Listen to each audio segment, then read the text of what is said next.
Finding Great Uncle John, Gallipoli, 2015. My maternal grandfather, Grandpa Thompson, fought in World War I. As a child growing up, he never spoke to me about it, and he also never mentioned his brother John. From records that I have now located, it is clear that in 1967, he applied for his late brother John's Anzac commemorative medallion, being a medallion awarded to surviving members who served on the Gallipoli Peninsula or persons entitled to receive the medallion on behalf of a relative who died there. I was in the early 1970s, shortly before my grandfather died, he gave me a small case containing the medallion, which had the name J. Thompson, his brother, on it. That time I was at university. It was the time of the Vietnam War conscription. Many of us remember that. And I did not look further into the small case with the medallion. Around 15 years ago, I was having a clean out of the bedside chest of drawers and opened the small case. After taking out the medallion, I noticed for the first time a small piece of business card-sized cardboard on which was handwritten the following: John Thompson, killed in action at Gallipoli, April 25th, 1915. At that moment, I knew that at some time in the future, I needed to visit Gallipoli to honour my grandfather's brother, which I belatedly then realised was the reason for my grandfather passing on the medallion to me. I was at the time a member of Rotary, and in our district, there was an annual trip to Gallipoli around Anzac Day, organised jointly by the Balwyn Rotary Club and the Göksu Rotary Club in Istanbul.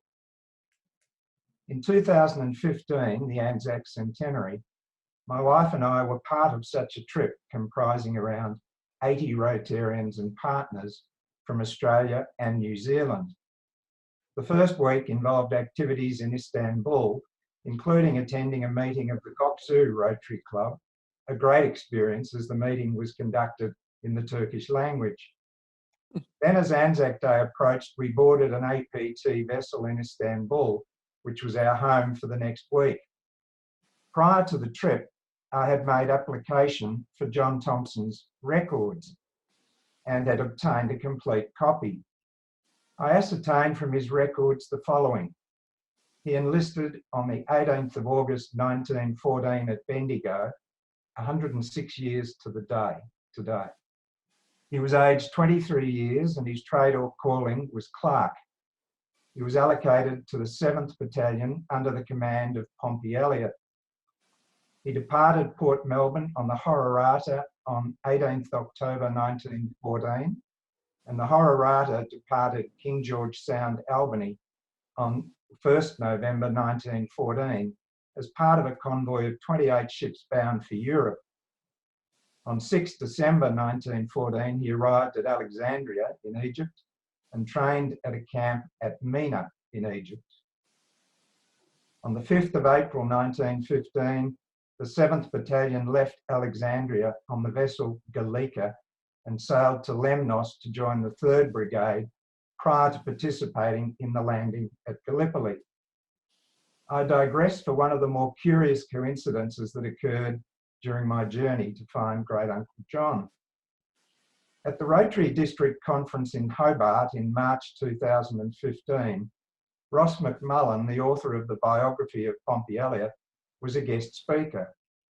Ross and I had known each other when at university 40 plus years ago, and apart from having had him as a guest speaker at my own Rotary Club a couple of years previously, we had not remained in regular contact. We next met early Saturday morning of the conference in the hotel gym, and I told him of my forthcoming trip and the reason for it, and later that day purchased a signed copy of his Pompey Elliott biography. I was reading the book on the flight to Istanbul, and just as we started to descend after dawn, I got to page 224, where there are a number of photos. One of the photos has the following caption: Landing, 25 April 1915. Charles Bean's photo shows small boats conveying 7th Battalion men from the Gallica to the shore. And I say to myself as I look at the photo and the small boats beside the Gallica, John Thompson is probably in one of those small boats, being conveyed to shore and to his ultimate death. Another photo shows 7th Battalion men descending rope ladders to board the small boats, and another shows a boat approaching the shore with men who have already been hit by enemy fire. And I will revert to Ross McMullen again later. On Anzac Day 2015, we were on the APT vessel anchored just off Chinakali on the eastern side of the Gallipoli Peninsula.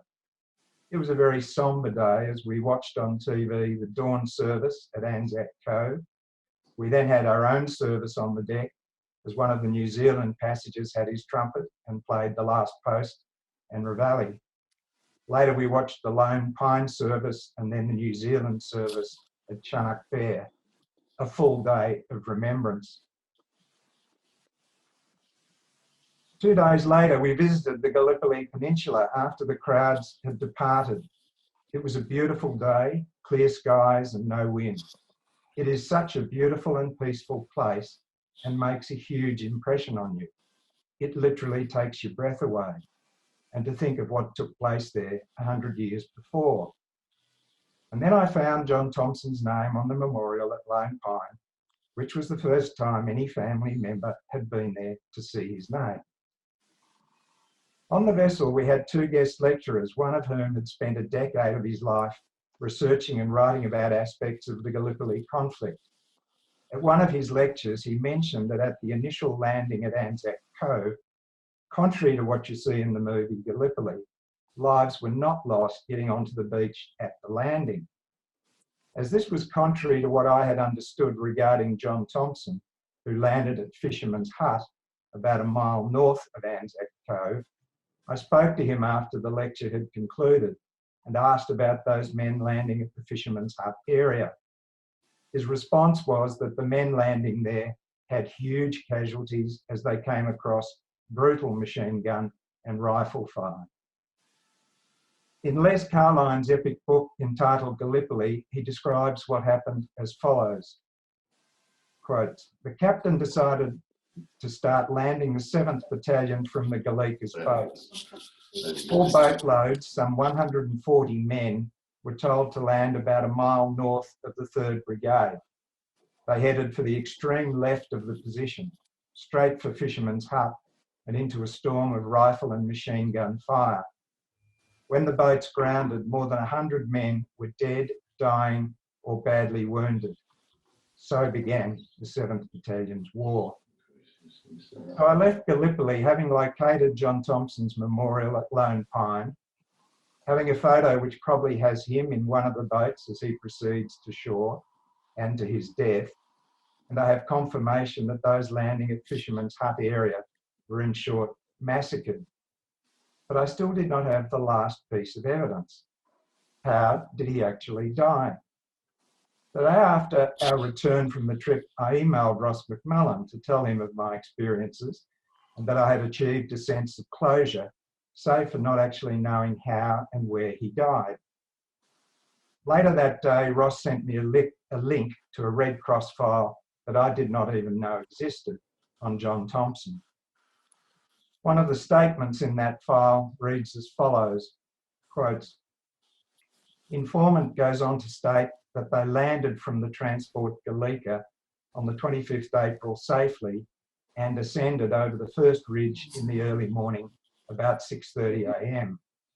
Informant saw the casualty hit and fall. There was no time to come up to him.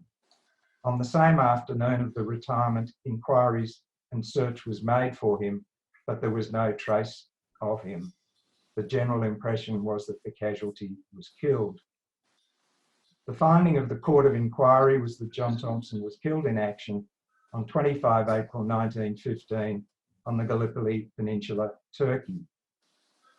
Upon returning home, I prepared 2 copies of a folder containing all the information available from records relating to John Thompson, together with a summary of his service based upon the records, one for each of the families of our 2 daughters. I passed the folder on to the older daughter's family in mid-2015, when the grandchildren were aged 9 and 7.